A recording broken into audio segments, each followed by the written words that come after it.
Salve galera, eu sou o Vinícius, sou um dos editores da CRI Operária e hoje nesse vídeo a gente vai falar um pouco sobre racismo e imperialismo, o que essas duas coisas têm a ver. Bom, para começar a discutir esse tema, a gente tem que ter algumas noções do desenvolvimento histórico do Brasil e qual é o local que o Brasil ocupa como um país periferia do capitalismo, como uma antiga colônia e um país que até hoje tem o seu desenvolvimento econômico submetido e voltado para o benefício das metrópoles capitalistas, dos centros globais do capitalismo, como Europa, Estados Unidos, enfim.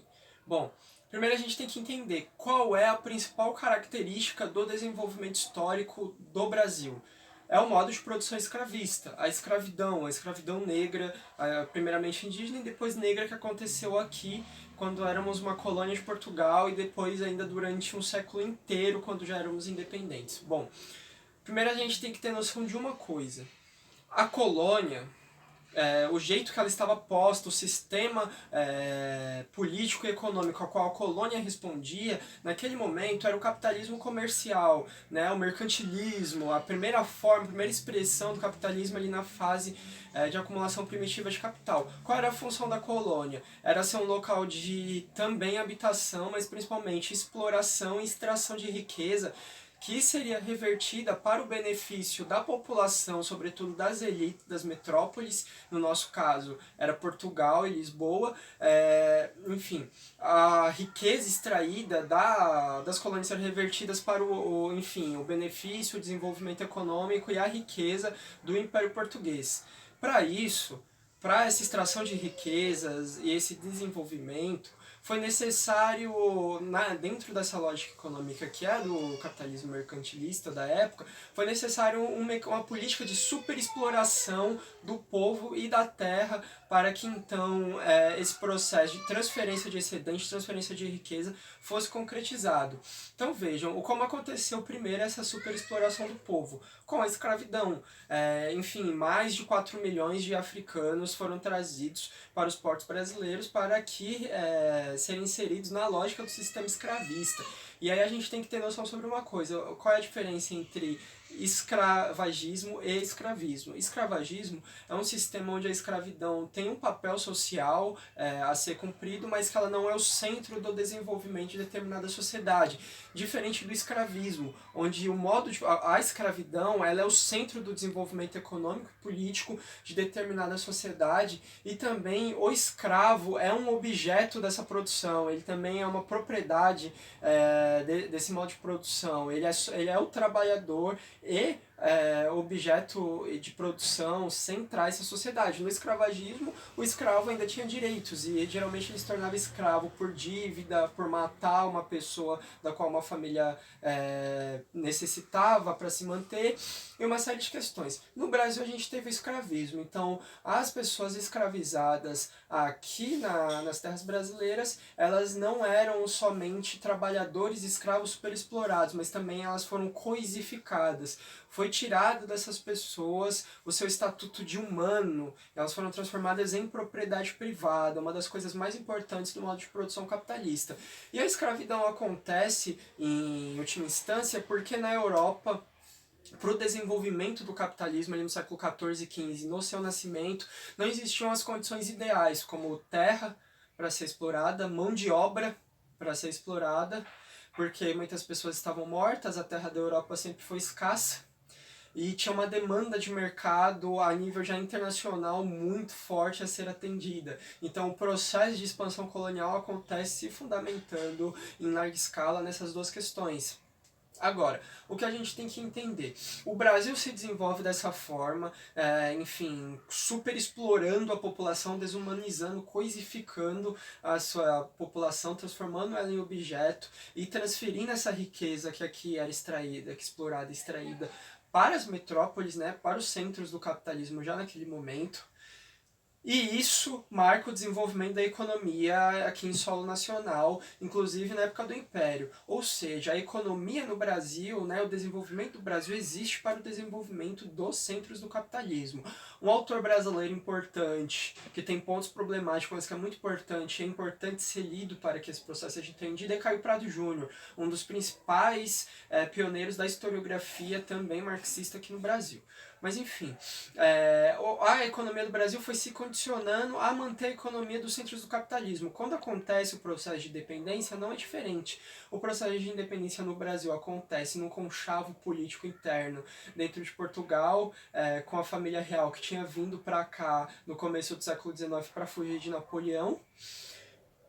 Quando Pedro II escolhe ficar e acontece a guerra de independência e a partir daí as condições são transformadas, o Brasil entra numa dívida enorme com Portugal por causa da independência. Para pagar a dívida, o Brasil pede dinheiro emprestado da Inglaterra, que não, que o Brasil não teria como pagar, mas pagou submetendo a sua economia à economia inglesa, ou seja, o Brasil passa de condição de colônia de Portugal para depois da independência ser uma colônia da Inglaterra, do Império Britânico. E com isso, todas as relações arcaicas de opressão da colônia tem a sua manutenção realizada para o Brasil independente na época do Império, enfim, após 1822. Então a escravidão, né, o escravismo continua, o povo do campo, que era extremamente explorado, também oprimido, continuam sendo explorados e oprimidos, os trabalhadores continuam numa condição de miséria e desgraça, ou seja, a vida do povo brasileiro não se transforma, sobretudo dos escravizados. Na verdade, o que acontece na independência é a manutenção de um modo de produção para atender agora a novas elites e também as elites nacionais do Brasil.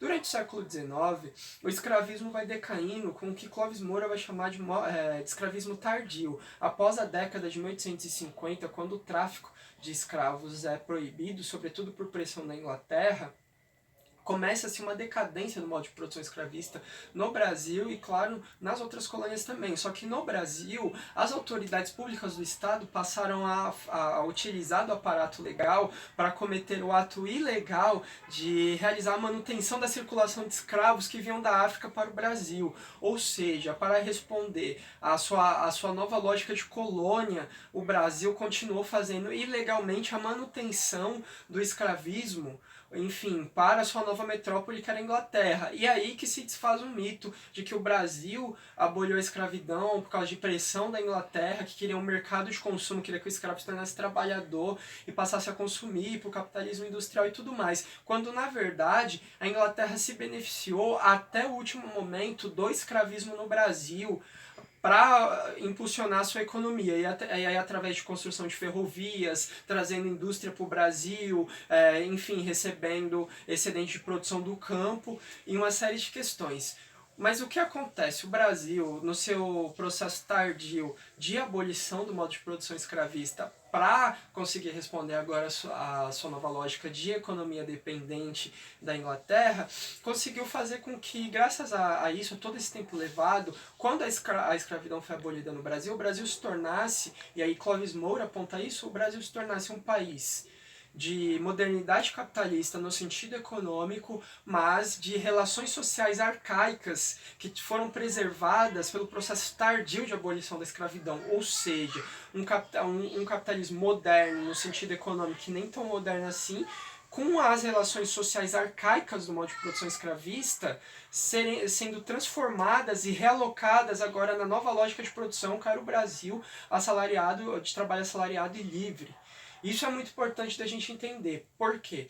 Porque com isso o Brasil está respondendo a uma outra lógica que Clóvis Moura também aponta no livro Sociologia do Negro Brasileiro, uma nova lógica de fazer toda a manutenção de um local de submissão ao centro do capitalismo, né, os centros do capitalismo, seja a nível cultural, a nível intelectual, a nível político, a nível científico. A gente está falando de uma sociedade que das suas elites ao seu lumpen proletariado estava fazendo a manutenção de um comportamento colonial, um comportamento submisso, para assim legitimar também o desenvolvimento de uma economia dependente e submissa, uma economia quase numa lógica de colônia.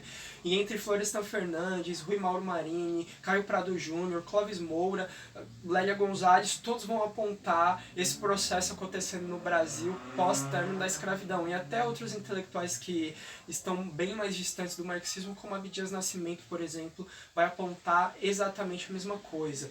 Ou seja, para conseguir se manter na lógica dependente e ser super explorado pelo centro do capitalismo, o Brasil realizou a manutenção das relações arcaicas do modo de produção escravista.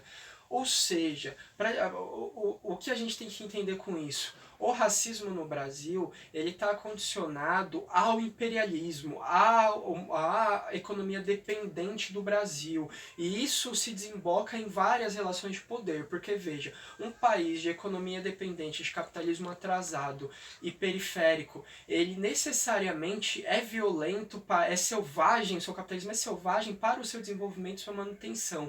Então o racismo no Brasil, o local do negro na história do Brasil, está condicionado ao imperialismo e à necessidade de fazer a manutenção de relações coloniais em prol dos centros do capitalismo. E isso se mostra na posição que a população negra passou a exercer após a escravidão, sendo jogado fora do mercado de trabalho, sendo transformado em mão de obra de reserva, substituído por imigrante europeu, ocupando os piores locais do modo de produção graças a isso, sendo submetido a todo o processo de desumanização e tendo todo o processo de desumanização normalizado sobre seus corpos, sendo reprimido pelas forças policiais, e aí a partir desde aí passa a se operar uma lógica no Brasil de que existe um inimigo interno no Brasil que é perigoso para o desenvolvimento brasileiro, para o capitalismo brasileiro, para as elites brasileiras, que é a fração mais explorada da população, que é o povo negro. Então, por isso, como Florestan Fernandes fala, tanto a democracia burguesa ou democracia proletária, para conseguir prosperar no Brasil, vai precisar superar o racismo. E a gente sabe que a democracia burguesa não consegue. Então, a democracia proletária precisa superar o racismo, destruindo o capitalismo, para então destruir também o imperialismo. É isso. Se inscrevam no nosso canal, ativem o sino para receber notificação de novos vídeos, compartilhem para que o conteúdo contra-hegemônico de comunicação chegue cada vez mais nas pessoas e a gente burle o algoritmo dessas plataformas burguesas. Sigam a gente no Instagram, no Facebook e no Twitter, @CrioOperaremTudo. Leiam os nossos textos no nosso site, o link vai estar aqui na descrição junto com outras indicações de leitura. É isso.